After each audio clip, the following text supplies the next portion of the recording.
Radhe Krishna friends, आपका दिल से स्वागत है हमारी चैनल आइडियल मेमोरियल प्रोफिशिएंसी पे, जहां पर होंगे आपके सारे टॉपिक्स की understanding crystal clear and I will try my best कि आपको सारे टॉपिक्स अच्छे से मेमोराइज हो जाए। So without wasting much time, let's get started. Hello welcome back. आज का हमारा वीडियो होने वाला है difference between fifth and sixth addition of Organon के ऊपर, जहाँ पर हम देखेंगे दोनों का डिफरेंस बटोवियो। लेकिन फिर भी बताना मेरा काम है और सुनना आपका। Without wasting much time, let's get toward the video. Fifth edition, देखो टोटल ऑर्गेनन ऑफ मेडिसिन के 6 एडिशन है। ये तो आपके प्रीवियसली सारे वीडियोस देखकर पता चल ही गया होगा। अरे प्रीवियसली कौन से वीडियोस, अभी दिखा देती हूँ। देखो, हमारी एक बुक है ऑर्गेनन ऑफ मेडिसिन, जो कि हैनमन सर ने लिखी है, जो कि 6th एडिशन में है, जिसके बारे में बहुत ही ज़्यादा डिटेल में जानना बहुत ज़रूरी है, क्योंकि ये एक हमारा सेकेंड ईयर BHMS का सब्जेक्ट है। इसके लिए हमने ये ऑर्गेनन द बुक के ऊपर पूरे 8 वीडियोस बनाए हैं, जिसमें से सबसे पहला ही introduction to Organon of medicine जो हो चुका है, फिर प्रिकर्सर्स ऑफ ऑर्गेनन वो भी हो चुका है, meaning and origin of the word Organon वो भी हो चुका है, style and writing aphorisms and footnote वो भी हो चुका है, ऑर्गेनन ऑफ मेडिसिन की definition, aim and object, title और इंपॉर्टेंस भी हो चुका है, और एडिशंस में first, second, third, fourth, fifth, sixth edition तक सब कुछ, ऑर्डर्स अपीयर और 6th एडिशन के साथ साथ उसकी हिस्ट्री वो भी हो चुका है, और डिफरेंट एडिशन का रैपिड रिवीजन चार्ट वो भी पिछले वीडियो में हो चुका है। अगर अभी तक नहीं देखा है तो जाकर फटाफट से देख लेना इस वीडियो के बाद, लिंक सारे डिस्क्रिप्शन बॉक्स में मिल जाएगी। और अभी हम कर रहे हैं 5th और 6th एडिशन का डिफरेंस, क्योंकि 5th इतने एडिशन से दूसरों के डिफरेंस भी कर सकते थे, लेकिन 5th और 6th का मेन डिफरेंस है, क्योंकि 5th एडिशन है वो हैनेमन सर ने अपनी लाइफ टाइम में, मतलब जब वो जिंदा थे तब पब्लिश किया था, और 6th एडिशन उनकी मौत के बाद पब्लिश हुआ था, इसलिए उसमें क्या डिफरेंस है ये सारा कुछ हम इस वीडियो में देखेंगे, क्योंकि ये इंपॉर्टेंट टॉपिक है और पूछा भी जाता है। जो 5th एडिशन है वो पब्लिश हुआ था 1833 में, पब्लिश्ड इन ईयर 1833, और जो 6th एडिशन है completed by Hahnemann sir during his life time in 1842 AD but published in year 1922। तो जो 6th एडिशन है वो 1842 तक रेडी था, लेकिन पब्लिश हुआ था 1921 में। तो सबसे पहला डिफरेंस हुआ पब्लिकेशन ईयर के ऊपर, 5th एडिशन 1833 में और 6th एडिशन 1921 में। चालू पब्लिकेशन ईयर से किया, तो अब किसने पब्लिश किया? तो जो 5th एडिशन है वो, क्योंकि हैनेमन सर की लाइफ टाइम में पब्लिश हुआ है, वो जिंदा थे तब, तो ऑफकोर्स हैनेमन सर ने लिखी है बुक, तो हैनेमन सर ही पब्लिश करेंगे, तो publish by Hahnemann sir himself. और जो 6th एडिशन है वो उनके मरने के बाद पब्लिश किया गया, इसीलिए उसको पब्लिश करने वाले थे Richard hello sir. Sorry, hello नहीं बोलना चाहिए, अब प्रोनाउंसिएशन में थोड़ी गड़बड़ हो गई, लेकिन आप समझ जाना, ठीक है, HAELH। तो पब्लिश बाय रिचर्ड हेल, अच्छा नहीं लगेगा तो हेल ही रखते हैं। Richard hello, published during the life time of Hahnemann sir. तो सेकेंड एडिशन में सबसे पहले पब्लिश ईयर, फिर पब्लिश किसने किया, फिर पब्लिश हुआ था ये हैनेमन सर ने किया, इसलिए published during the life time of the Hahnemann sir, and this was published 78 years after the death of the Hahnemann sir, hence also called posthumous edition. Posthumous का मतलब होता है डेथ के बाद, तो ये एडिशन डेथ के बाद पब्लिश हुआ था, इसलिए पोस्थमस एडिशन भी कहा जाता है। फिर एफोरिज्म्स के नंबर, तो किसमें कितने एफोरिज्म्स है? तो 5th एडिशन में है 294 एफोरिज्म्स और 6th एडिशन में है 291 aphorisms. Most perfectly of all edition है जो 5th एडिशन है वो, और जो 6th एडिशन है वो great controversial then all edition है, क्योंकि जो 5th एडिशन है वो हैनेमन सर की लाइफ टाइम के दौरान पब्लिश होने वाला लास्ट एडिशन है, यानी 5th एडिशन तक जो भी एक्सपीरियंस हैनेमन सर ने किए होंगे अपनी मेडिकल प्रैक्टिस में वो सारे 5th एडिशन में होंगे। सॉरी। और जो 6th एडिशन है वो अगर उनकी लाइफ टाइम में पब्लिश हुआ होता तो बात कुछ और होती, लेकिन उसके बाद पब्लिश हुआ, और वो भी 78 years के बाद, और उसको पब्लिश करने के लिए बहुत सारे अटेम्प्ट भी हुए थे, इसीलिए इसके रिलेटेड बहुत सारी कंट्रोवर्सीज है, इसलिए ये सारे एडिशंस में से सबसे ज़्यादा कंट्रोवर्शियल एडिशन है। नाउ 6th में है, टाइटल होगा 6th एडिशन का ऑर्गेनन डेर हेलिकुंस्ट। हेलिकुंस्ट का मतलब है medical science, Organon of rational medical science, ऐसा कुछ इसका इंग्लिश है जो पीछे हम देखेंगे नेक्स्ट पॉइंट में ही। और जो उसका है 6th एडिशन का, उसका है ऑर्गेनन डेर हेलिकुंस्ट मतलब Organon of healing art. And title है जो 6th एडिशन का वो है ऑर्गेनन डेर मेडिसिन, क्योंकि रिचर्ड हेल्सर ने उसको चेंज करके ऑर्गेनन डेर मेडिसिन कर दिया था। मैंने पहले की वीडियो में बताया था, कंफर्म नहीं है, कुछ बुक्स में है कि वो सेम एज है और कुछ बुक्स में दिया गया है कि रिचर्ड सर ने उसको चेंज कर दिया था, ऑर्गेनन डेर मेडिसिन कर दिया था। तो आप जो भी बुक प्रीफर करते हैं उसके हिसाब से लिखिएगा। और जो 7th पॉइंट है उसमें लिखा है मीनिंग, यानी कि जो हमने टाइटल्स देखे उसके मीनिंग। तो 5th एडिशन का जो टाइटल है ऑर्गेनन डेर हेलिकुंस्ट, उसका मतलब है instrument of knowledge of healing art. और 6th एडिशन है उसका जो टाइटल है उसका मतलब Organon of medicine, Organon der medicine, उसका मतलब है ऑर्गेनन ऑफ मेडिसिन। जो 5th एडिशन है उसको ट्रांसलेट किया था डॉक्टर ड्यूजन ने, and this edition was first translated from German to English. और ये जो 6th एडिशन है वो विलियम बॉरिक सर ने ट्रांसलेट किया था फ्रॉम जर्मन टू इंग्लिश। ये ट्रांसलेट हुआ था ईयर आई थिंक 1849 और 93 में। इसका ट्रांसलेशन पब्लिश हुआ था, उसका ईयर था 1849 एंड 1893, क्योंकि ड्यूजन सर ने 2 बार ट्रांसलेट किया था, और इसका था 1921। अब इसमें है ओडेस अपीयर written in the cover page. यहाँ पर ओडेस अपीयर है वो कवर पेज पे, टाइटल पेज पे लिखा गया था, जबकि यहाँ पर द वर्ड ओडेस अपीयर wrongly removed from the cover page to put on the top publishers content, जिसमें Samuel Hahnemann was written in small letters and Richard Hale is written in big letters. तो ये टाइटल पेज में ऑडेस appear wrongly remove कर दिया गया था और उसके बदले लिख दिया गया था हैनेमन सर का नाम छोटे अक्षर में और रिचर्ड सर का नाम बड़े अक्षरों में, क्योंकि पब्लिश उन्होंने किया था, लेकिन उन्होंने ये नहीं सोचा कि लिखा तो हैनेमन सर ने है, लेकिन जो भी है वो ये हमें डिफरेंस में याद रखना है। फिर यहाँ पर जो न्यू कंटेंट ऐड हुआ है उसमें से पहला है the theory of vital force was introduced for the first time and the term vital force was used in all the aphorisms. यहाँ पर theory of vital force first time introduce हुई थी और जो वाइटल फोर्स टर्म है वो सारे aphorisms में यूज हुई थी। यहाँ पर in some aphorisms like 12 and 17 the vital force term had been replaced by the term vital principle, यानी कि 17 और 12 एफोरिज्म में जैसे कि एफोरिज्म्स है उसमें वाइटल फोर्स टर्म को बदलकर वाइटल प्रिंसिपल कर दिया गया था। In certain places the term life principal was also use by Hahnemann sir, और कुछ प्लेसेस पर जो टर्म लाइफ फोर्स है वो भी हैनेमन सर के द्वारा यूज किया गया था। तो यहाँ पर हो गया कंटेंट की बात। अब next point, the theory of drug dynamization was introduced for the first time and the preparation and administration of centesimal scale has been explained। यहाँ पर जो theory of drug dynamization है, एक तो vital force की theory और दूसरी drug dynamization की theory, वो यहाँ पर पहली बार इंट्रोड्यूस हुई थी, और साथ ही साथ प्रिपरेशन कैसे करनी है सेंटेसिमल स्केल में वो भी यहाँ पर एक्सप्लेन किया गया था। लेकिन यहाँ पर एक न्यू स्केल इंट्रोड्यूस की गई थी जो कि थी 50 millesimal scale. A new scale preparation of medicine 50 millesimal scale was introduce. Its mode of preparation and mode of administration is also explained in aphorism 269 to 272। सो यहाँ पर हो गई 2 अलग स्केल की बात, 5th एडिशन में सेंटेसिमल एंड 6th एडिशन में 50 मिलीसिमल। In the case of in the case of acute disease, frequent repetition of centesimal scale, and in chronic cases, single dose of medicine were advised।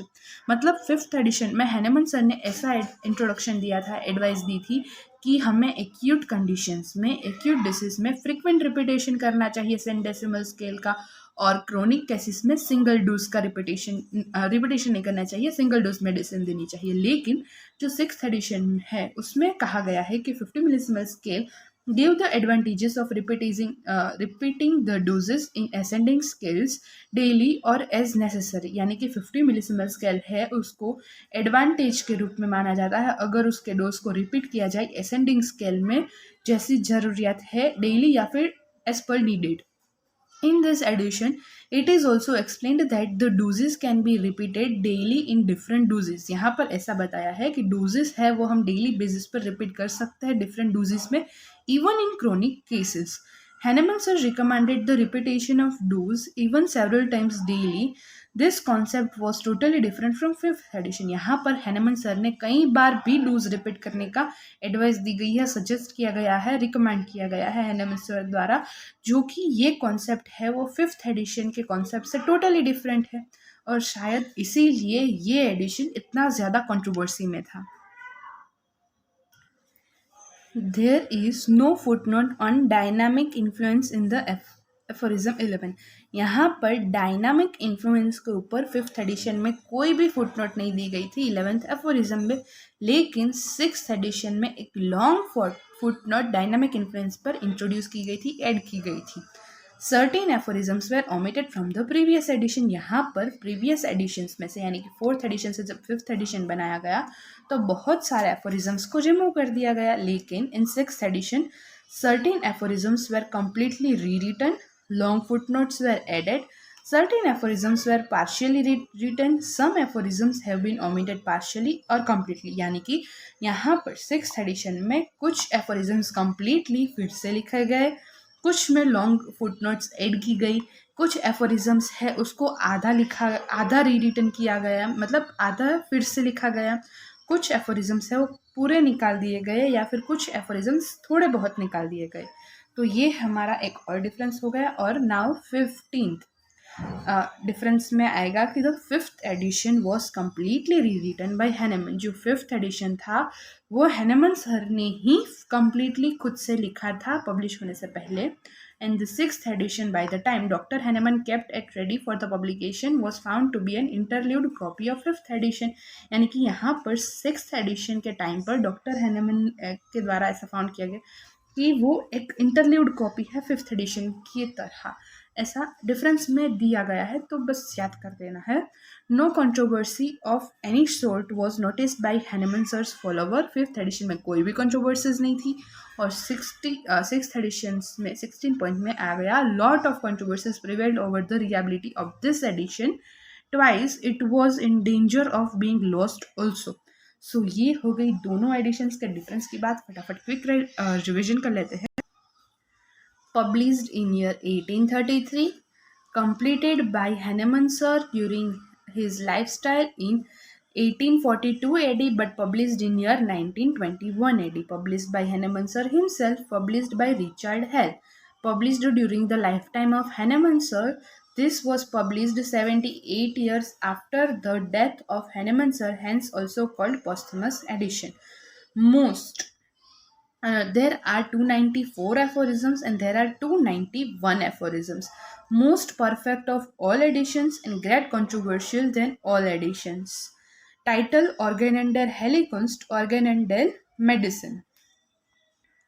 Meaning of the title Instrument of Knowledge of Healing Art in 5th edition. Meaning of the title Organon of Medicine in 6th edition.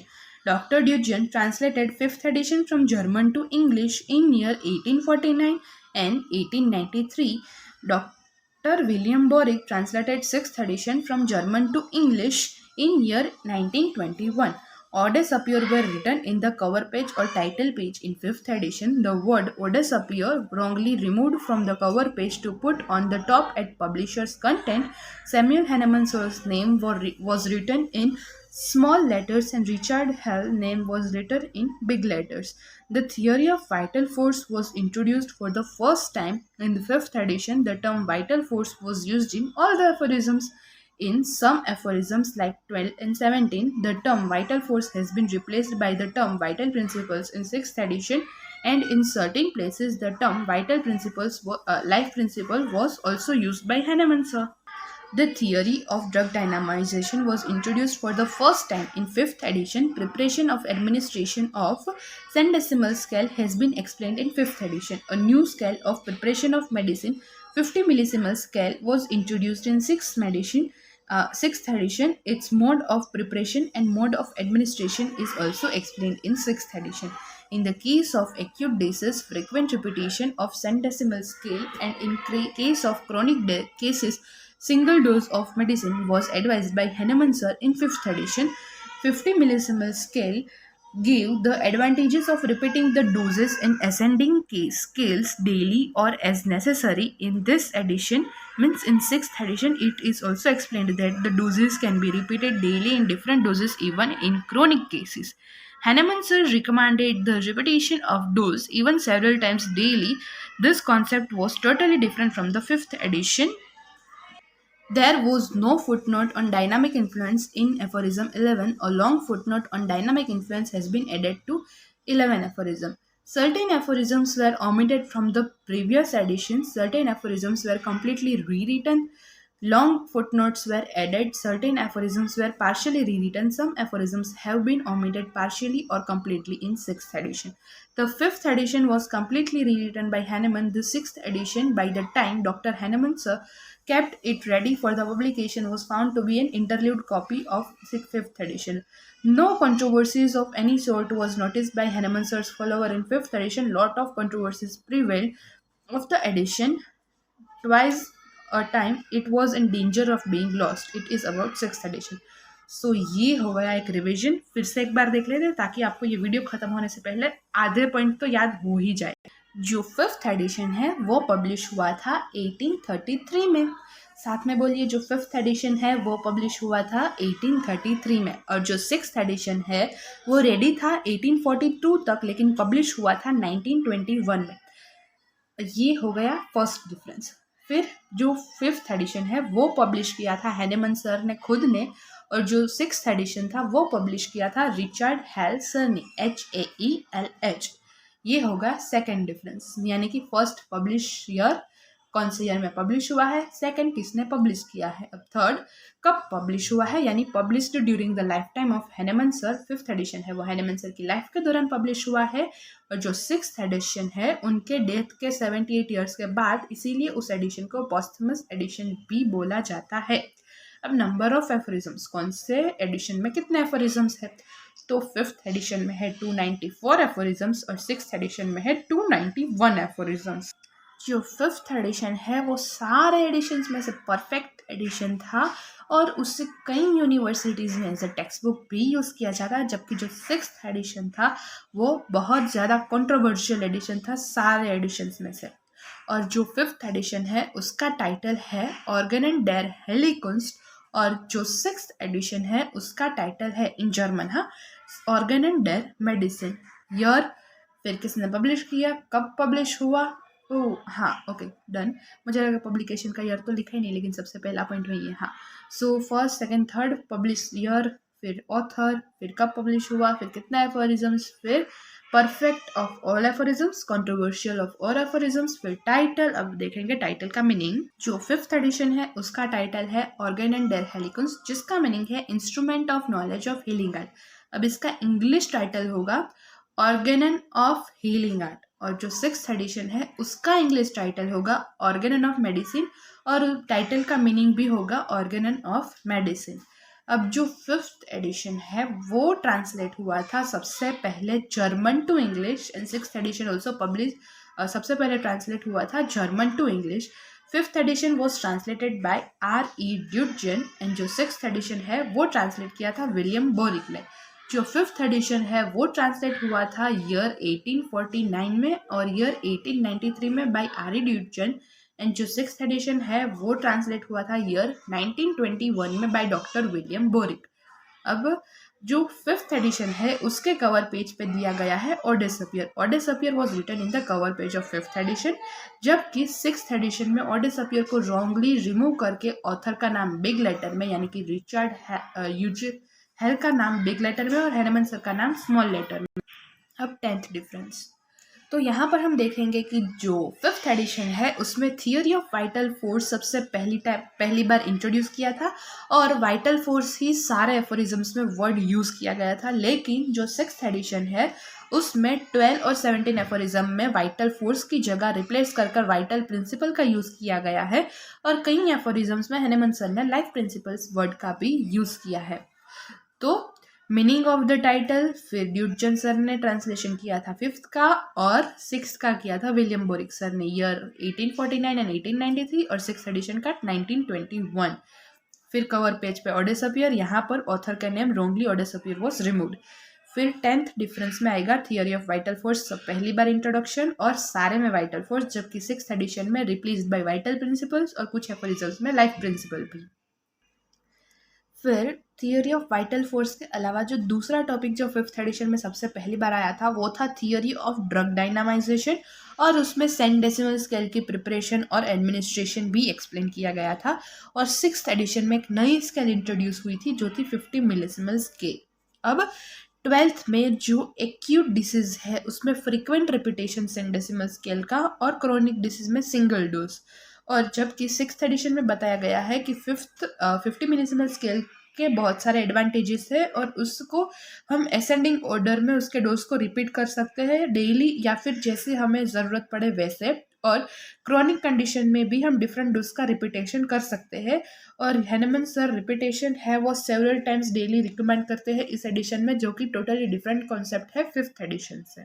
फिर 5th addition में कोई भी footnote dynamic influence पे 11th aphorism पे नहीं available है, लेकिन 6th addition में 11th एफोरिज्म पे डायनामिक इन्फ्लुएंस पे एक लॉन्ग फुटनोट अवेलेबल है, यानी कि दी गई है। सर्टेन एफोरिज्म्स है वो 5th एडिशन में से रिमूव कर दिए गए हैं, यानी कि प्रीवियस एडिशन में से जब 5th एडिशन लिखा गया तब रिमूव कर दिए गए थे, और 6th एडिशन में तो बहुत सारे चेंजेस हुए हैं। उसमें से कई एफोरिज्म्स री रिटर्न हुए हैं, कई में फुटनोट ऐड हुई है, कई एफोरिज्म्स निकाल दिए गए हैं, कई एफोरिज्म्स आधे फिर से लिखे गए हैं और आधे निकाल दिए गए हैं, कई पूरे निकाल दिए गए हैं। वैसे बहुत सारे चेंजेस 6th एडिशन में हुए हैं। 5th एडिशन है वो कम्प्लीटली मतलब फिर से एक बार लिखा था हैनेमन सर ने, री रिटर्न किया गया था हैनेमन सर द्वारा, जबकि 6th एडिशन है उसकी इंटरल्यूड कॉपी मिली 5th एडिशन से। ऐसा कुछ समझ लेना इस पॉइंट का मतलब।